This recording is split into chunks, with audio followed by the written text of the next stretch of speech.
भक्ति काल हमारे कोर्स में है। भक्ति काल के हमारे कितने कवि कोर्स में है? कबीर है, दूसरा कौन है? सूरदास है, तीसरा कौन सा है? तुलसीदास है,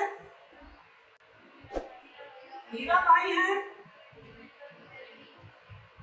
और पांचवा रहीम है। पांचों को पांचों किस काल से है? भक्ति से। मैं आपको एक बात बताती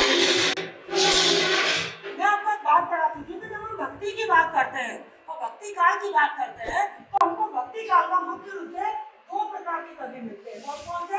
एक तो निर्गुण धारा वाले और एक सगुण धारा वाले। ठीक है? निर्गुण धारा वाले कवि कौन? जो कि ईश्वर के निराकार रूप को स्वीकार करते हैं, जो कहते हैं कि जिसका कोई आकार नहीं है, ईश्वर का कोई आकार नहीं है, वो अवतारवाद में भी विश्वास नहीं करते। क्लियर? ऐसा नहीं है ईश्वर को नहीं मानते, ईश्वर को तो मानते हैं, पर उनका मानना यह है कि जिस जाके मुंह माथा नहीं, ना ही रूप कुरूप और पोप वासते पात्रा, ऐसा स्वरूप अनूप, मतलब इसके मुंह और माथा नहीं है, जिसका कोई रूप नहीं है, यानी कि कोई आकार नहीं है, उसको निर्गुण कहते हैं। और हम सब जानते हैं हमारे जो कबीर हैं, कबीर ऐसे ही निर्गुण धारा के कवि है। क्लियर बेटा?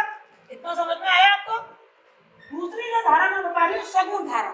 सगुण धारा का मतलब ये है कि ये लोग ईश्वर का आकार प्रकार में विश्वास करते हैं कि इनका स्वरूप ऐसा है। ये ईश्वर के अवतारवाद में विश्वास करते हैं कि ये अवतार हैं। तो सगुण में हम सूरदास को ले लेते हैं, सगुण में। क्लियर? तो दिक्कत? तुलसीदास को हम किसमें लेंगे? सगुण में, क्योंकि उन्होंने भी राम की भक्ति करी है। और मीराबाई को भी हम किसमें लेंगे? सगुण में, क्योंकि उन्होंने भी किसकी भक्ति करी है? कृष्ण की भक्ति करी है। और रहीम के बारे में हम अलग से बात करेंगे, है ना, क्योंकि इनके जो दोहे हैं वो नीति के दोहे हैं। ठीक है? तो अब आप देखो कि जब हम इनकी बात करते हैं तो इनमें भी हमने दो पार्ट देखे थे। सगुण निर्गुण में हमने दो पार्ट देखे थे। एक देखा था हमने ज्ञान मार्गी और दूसरा था प्रेम मार्गी। इनको कहते हैं संत और ये बोलते हैं सूफी संत। ऐसे ही जो सगुण है इसके भी हमने दो भाग देखे थे, एक रामाश्रयी और दूसरे कृष्णाश्रयी। ठीक है? तुलसीदास ने किसकी भक्ति करी है? राम की। तो तुलसीदास जी कैसे कवि हो गए?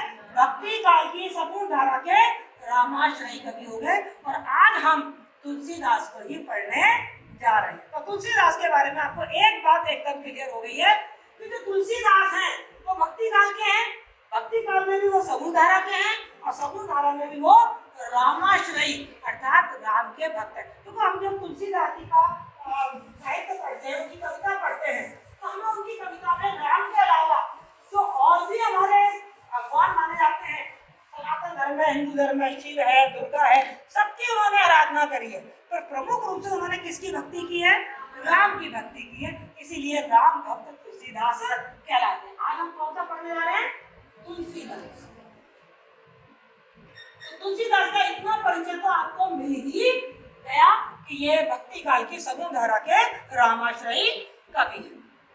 बेटा इनका जन्म स्थान, इनके माता पिता, इनका बाल्यकाल, ये सब इतना अंधकार में है कि स्पष्ट रूप से इनके बारे में कुछ भी कहा नहीं जा सकता, क्योंकि हमें कोई प्रमाणिक जानकारियां नहीं मिली। जब लोग रिसर्च करते हैं तो रिसर्च में अलग अलग मत सामने आते हैं, लेकिन मुख्य रूप से जो स्वीकृत मत है उसके हिसाब से ये कहा जाता है कि संवत 1554 में तो इनका हुआ जन्म और संवत 1680 में हुआ इनकी मृत्यु। भाई बहुत जिए हैं, 100 साल से ज्यादा जिए हैं। जो सात्विक प्रवृत्ति के लोग होते हैं वो इतना ही जिया करते हैं। तो ये कुल मिला के जब निष्कर्ष निकालते हैं तो ये माना जाता है। बचपन के बारे में बहुत सारी कहानियां हैं। बांदा जिले में इनका जन्म हुआ था, कहते हैं जन्म होते ही इनकी माता ने इनको त्याग दिया था, कहते हैं कि ये अपने आप के लिए बहुत अशुभ। ऐसी बहुत सारी कहानियां प्रचलित है, पर हम जानते हैं इनके जो गुरु हैं उनका नाम था नर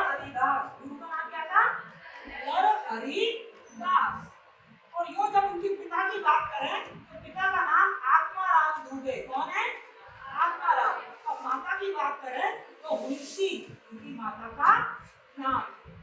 ठीक है, तो नरहरि इनके गुरु है, उन्होंने इनको दीक्षा दी और इनको प्रभु भक्ति में, राम भक्ति में रमने के लिए कहा। राम भक्ति में रमने के लिए क्यों कहा, इसकी भी एक कहानी है। आपने सुना होगा, इनकी पत्नी का नाम रत्नावली था। ये अपनी पत्नी से बहुत प्रेम करते थे। एक बार जब इनकी पत्नी मायके गई तो ये पीछे पीछे वहां भी पहुंच गए और सांप को पकड़ के खिड़की में से पत्नी के कमरे में चले गए। जब पत्नी को मालूम पड़ा कि तुम आए कहाँ से, कि देखो तुमने रस्सी लटका रखी थी ना, बोली मैंने तो कोई रस्सी नहीं लटकाई, देखे तो वो सांप। तब रत्नावली ने इनको धिक्कारा कि जितना प्रेम तुम मुझसे करते हो, काश कि इतना प्रेम तुम राम से करते तो तुम्हारा उद्धार हो जाता। बस तुलसी ने तभी से संन्यास ले लिया, वैराग्य ले लिया और राम की भक्ति में लग गए। क्लियर? ये इनकी कहानियां हैं, इनके बारे में ऐसी कोई प्रमाणित जानकारी नहीं है। लेकिन उसके बाद तुलसी ने पीछे मुड़ के नहीं देखा, फिर उन्होंने राम की भक्ति की और जो अपने भाव थे उनको विभिन्न रचनाओं के माध्यम से हमारे सामने रखा। हम जानते भी हैं उनकी जो सबसे प्रसिद्ध रचना है, वेरी गुड, कौन सी है? रामचरितमानस। नाम से जैसे मालूम पड़ रहा है, राम का चरित्र बताया गया है। राम के जन्म से लेकर रावण के वक्त तक पूरी कहानी इसमें है। हम सब जानते हैं ये अवधी भाषा में लिखी हुई है, इसमें दोहा और चौपाई है। हमारे भारत में घर घर में रामचरितमानस मिल जाएगी। ठीक है, इसके अलावा उन्होंने और भी कुछ रचनाएं लिखी। इसमें प्रमुख है कवितावली, वेरी गुड, नाम अच्छे बोल रहे हो आप, दोहावली, दिनया पत्रिका, जानकी मंगल। आपको ज्यादा नहीं तो कम से कम 5 नाम तो आपको याद रखने ही चाहिए। जानकी मंगल, पार्वती मंगल,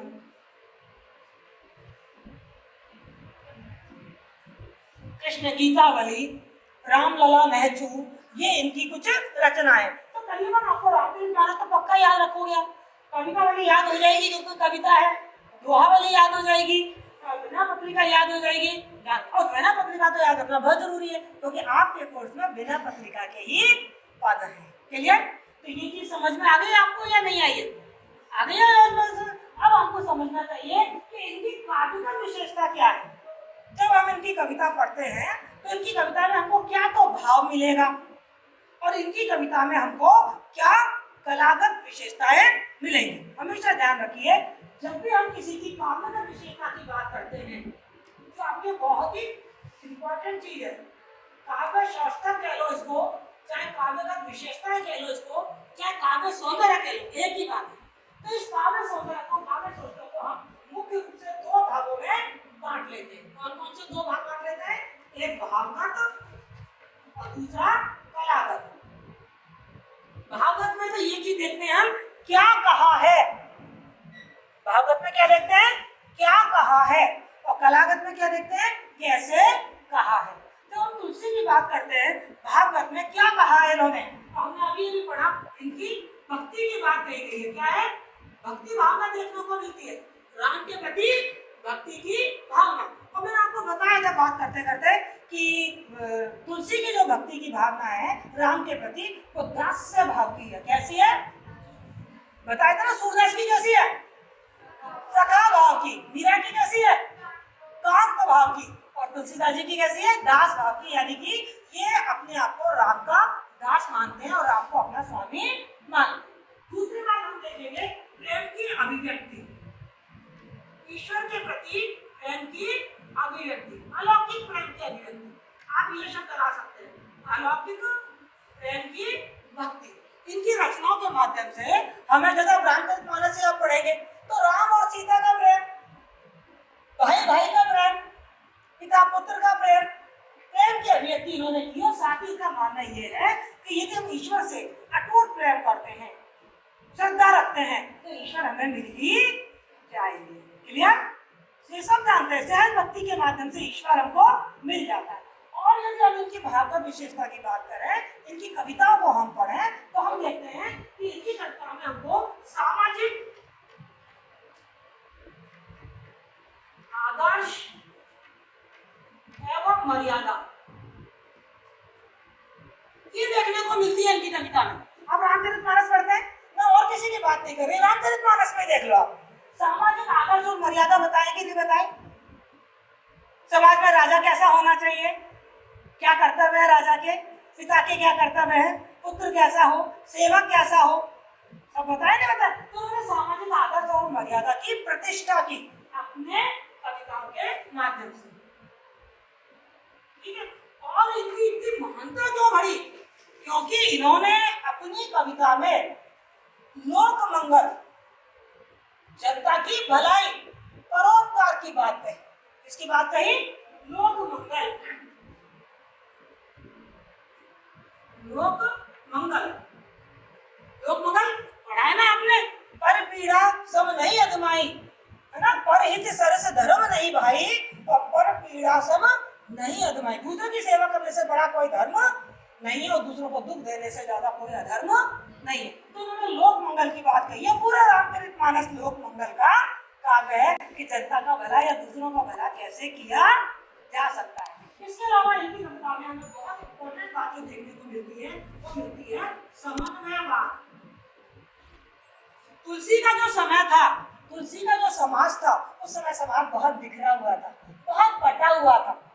धर्म के नाम पर, जाति के नाम पर ऊंच नीच बहुत भेदभाव थे।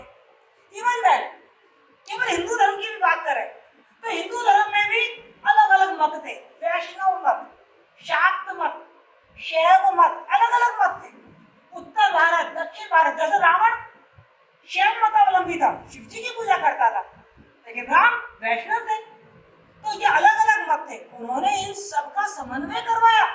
आप देखिए, जब राम लंका जा रहे हैं तो रामेश्वरम नहीं, खुद राम वैष्णव है और रामेश्वरम की शिव की स्थापना कर रहे हैं। रामेश्वरम में क्या है? शिव जी का लिंगी तो है, शिवलिंगी तो है, तो कर दिया उन्होंने शिव का। उत्तर भारत और दक्षिण भारत का समन्वय किया। राम उत्तर भारत से गए, सुग्रीव दक्षिण भारत में है, विभीषण दक्षिण भारत का है, समन्वय किया। उन्होंने ऊंची जाति और नीची जाति का समन्वय किया।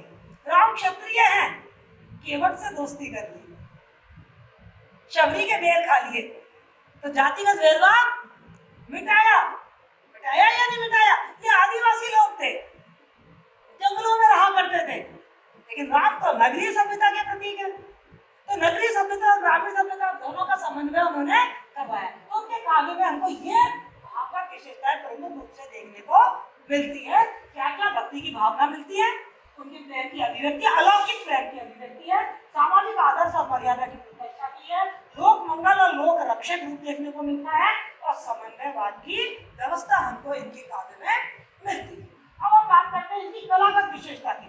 देखो, इनकी कलागत विशेषता की बात करते हैं, मतलब कैसे ये चीजें बताई हैं, पर बताई कैसे हैं, कौन सी भाषा में बताई है। तो जब हम बात करते हैं तो कलागत में सबसे पहली बात आती है भाषा। कौन सी बात आती है? भाषा। इन्होंने दो भाषाओं का प्रयोग किया, एक तो अवधी,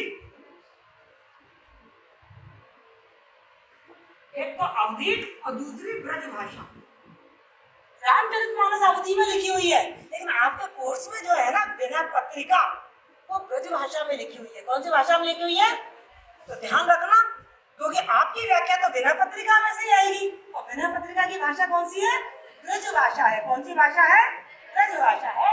यदि हम इनकी शैली की बात करें तो वैसे तो इन्होंने प्रबंध शैली और मुक्तक शैली दोनों अपनाई है। रामचरितमानस महाकाव्य है, प्रबंध शैली में लिखा हुआ है, एक कथा है जो कविता के रूप में लिखी गई है, लेकिन विनय पत्रिका मुक्तक शैली में है। कौन सी शैली में है? मुक्तक शैली में है। आप इसको याद रखिएगा। मैंने आपसे कहा ना, तो वैसे तो इन्होंने दोनों शैली अपनाई है, प्रबंध शैली भी और मुक्तक शैली भी, लेकिन इनकी विनय पत्रिका में कौन सी शैली है? मुक्तक शैली। मुक्तक का मतलब क्या है? एक कविता अपने आप में पूर्ण है, एक कविता का किसी दूसरी कविता से कोई संबंध नहीं है, एक पद का दूसरे पद से कोई संबंध नहीं है। और फिर हम बात करते हैं इसमें छंद की। किसकी बात करते हैं हम? छंद की।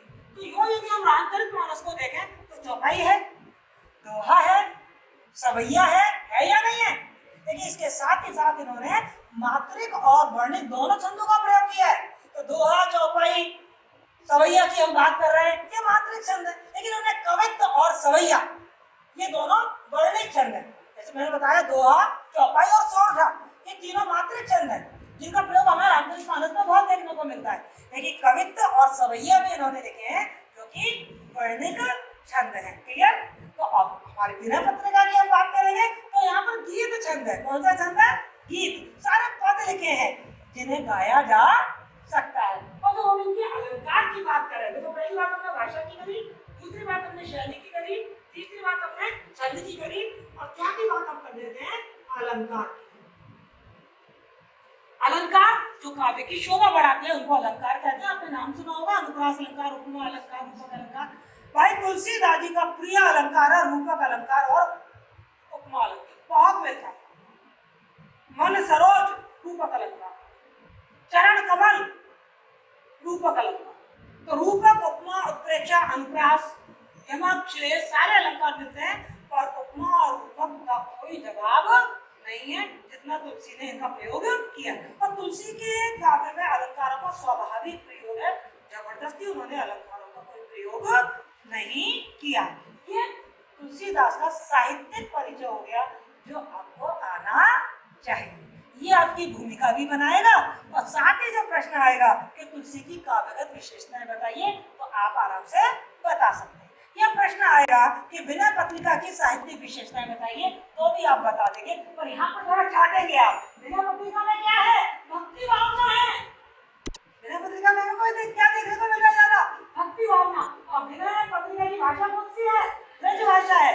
बिना पत्रिका की शैली कौन सी है? मुक्तक शैली है। और बिना पत्रिका में छंद की बात करें तो कौन से? पद या गीत। और अलंकार की बात करें तो उसमें तो उपमा, रूपक सब आ ही जाएगा। क्लियर?